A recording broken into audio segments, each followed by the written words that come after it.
this is how I fixed it. So up here, I did it from them tractor 14. What I did was I enlarged this pulley, so this one's stationary, it's an idler. And what I did was I added another one which tightened the belt. As you can see, it kept it tight. Now, when the clutch is pushed, boom, and it let out slowly. I have an assistant, let out slowly. Yeah, see, push it in, let it out. See, it does not grab at the very end now, like it was. This is all fixed, and it grabs nice now. I can ride nice and slow.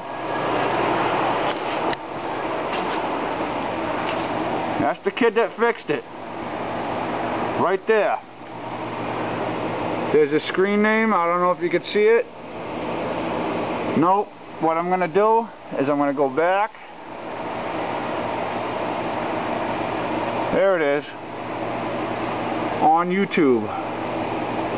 He fixed it. Thank you very, very much.